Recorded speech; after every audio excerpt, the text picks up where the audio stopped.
Hey, so early last year, on my first day of shooting a movie, I traveled from our base camp to the set itself.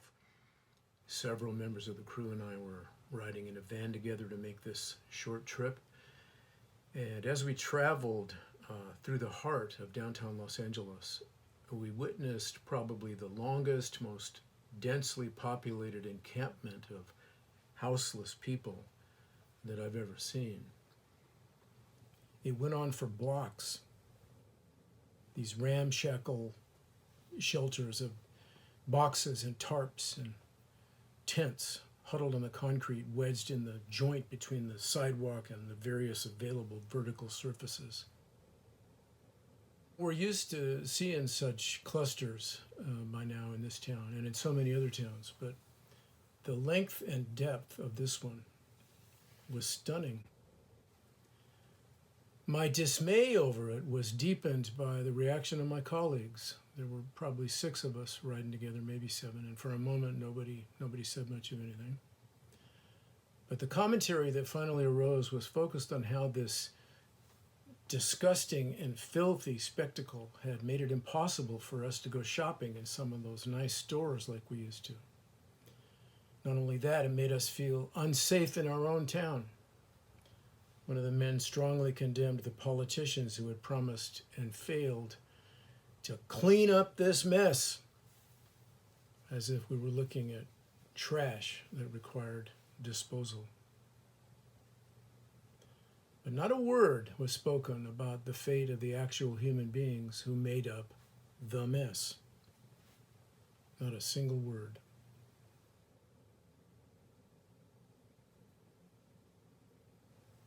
The mood among us was aggrieved and removed. I eventually ruined it by invoking a question about the why and how that such a crisis could exist in the richest country in the world, daring somebody to start talking about laziness or the bad character flaws of certain kinds of people.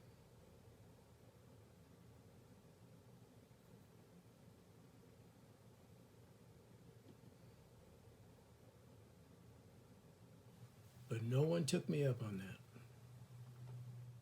that. The great majority of us are aware by now, I think, of the disadvantages built into a system where the gap between the haves and the have-nots increases every single year.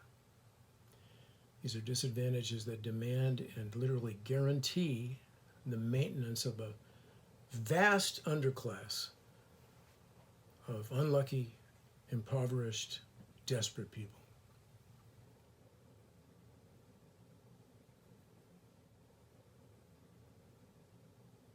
We don't like to think about it because, we expect that we're going to remain among the lucky ones.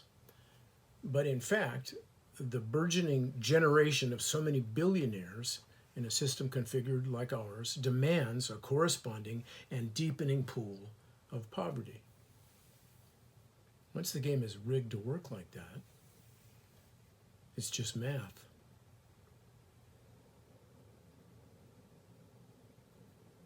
Los Angeles is about to embark on the enforcement of an ordinance that will expand the criminalization of sitting or lying down in public places. We're going to fix this blatant and humiliating symptom of enforced poverty by making it severely more difficult to be among its victims. And this at a time when available public housing is not sufficient to put a roof over the head of even half of those living on the street. This at a time when gathering tightly indoors with strangers exposes the houseless to the possibility of illness that may kill them. Many people of good faith are working to intervene against the obscenity of this situation and set it right. I'm a member of an outfit called the Change Weavers that's devoted to doing just that. Change Weavers was imagined by my friend Clement Guerra and is working to establish itself as an empowering platform for organizing. We are committed to amplifying the voices of activists on the front lines of impacted communities everywhere. We're building our strength by building our numbers. And I'm asking you to support us today with a donation if you can. A couple of years ago, Clement and his wife Sophie directed the documentary The Condor and the Eagle, a powerful movie that brought the heroic efforts of 4 indigenous environmental activists to our attention.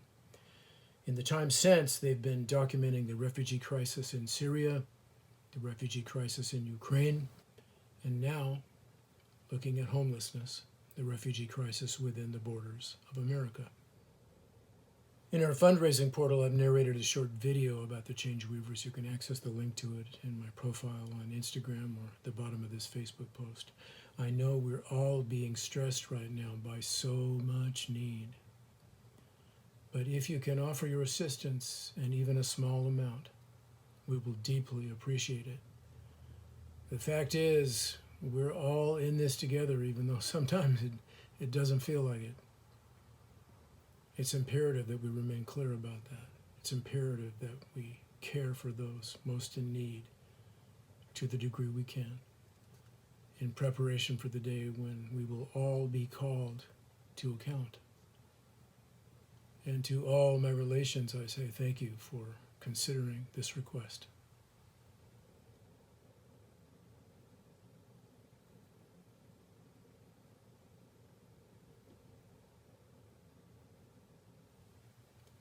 It's onward as we go.